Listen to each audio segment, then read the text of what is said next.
Welcome back with all the breaking news this evening on The Full View. Let's give it some sports news, breaking news as it were, in this case. Now, elections for the country's top sports job, that of being president of the South African Sports Confederation and Olympic Committee, SASCOC, is in the home stretch. Four candidates, well, mostly four candidates is what I understand for now, have come out as front-runners for the coveted position, a position formerly held by Sam Ramsamy. We know who he is in the days of the NOCSA, and the most recently Gideon Sam, who left the position following the damning Ministerial Commission of Inquiry into the Olympic Committee. Now, the candidates looking to take over after Gideon Sam or Athletic South Africa President Skhosana, but we hear he might not be eligible to take part in the elections.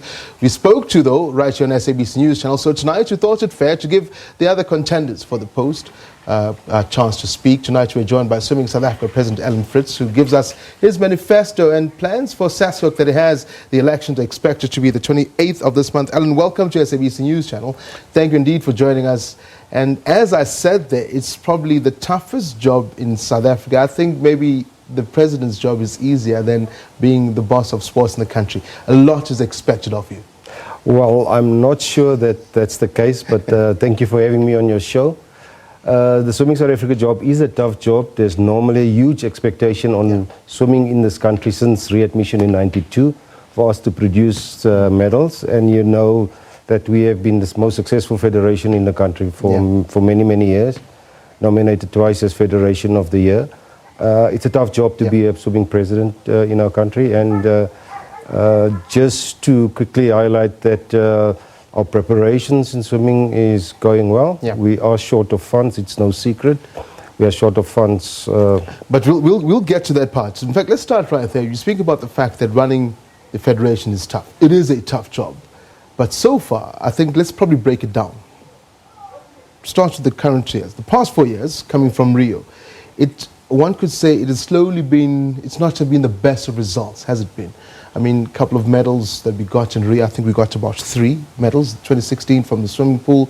And the list keeps on getting lower. In 4 years before that, in London, I think we got 1 from Chad. And 4 years before that, in Beijing, we had no swimming medal. And swimming was the backbone of our medalists in as far as Olympics is concerned. And the past 12 years have not been the best of us. If you think back of the years of the Penny Haineses of this world, one could say something's not right in Swimming South Africa. What's wrong? Just a slight correction. I think 2012 has been the best. There's 2 from Chad. Remember, that's where he beat Michael Phelps. Yes. In London, yes. 2004 was very good for us with the foursome. We had 5 qualifiers at 2004. In 2008 was our best ever because we had 26 qualifiers. But qualifiers don't mean anything, Alan.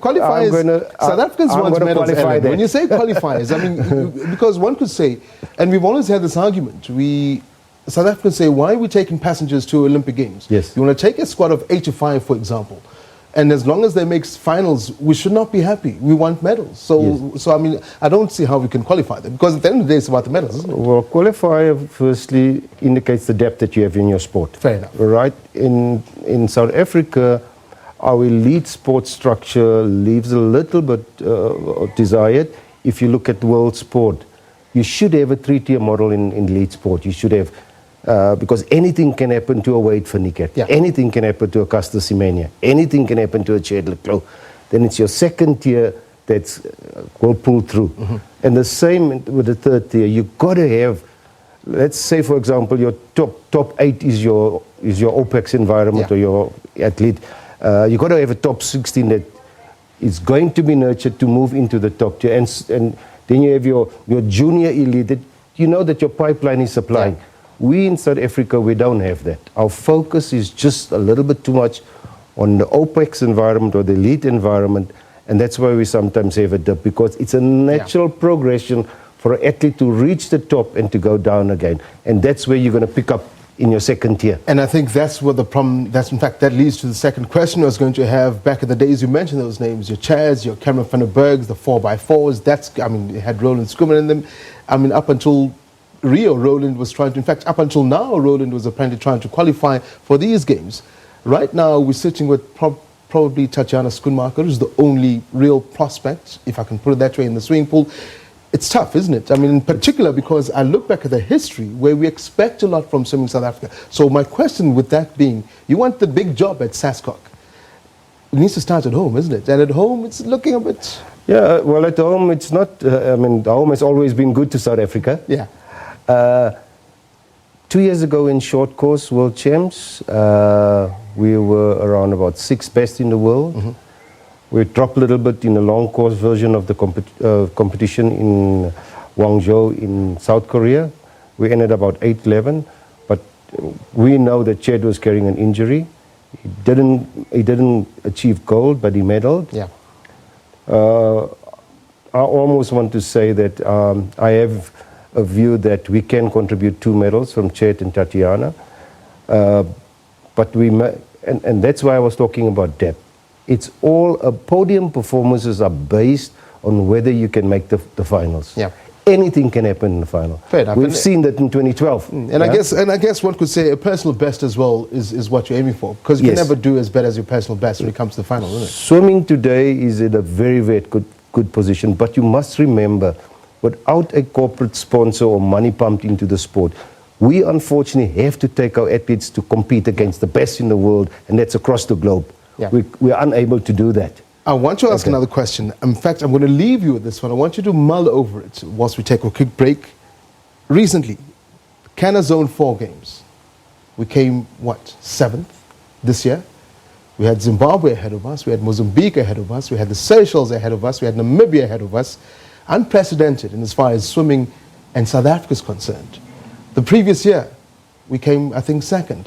The year before that, I think we came 1st.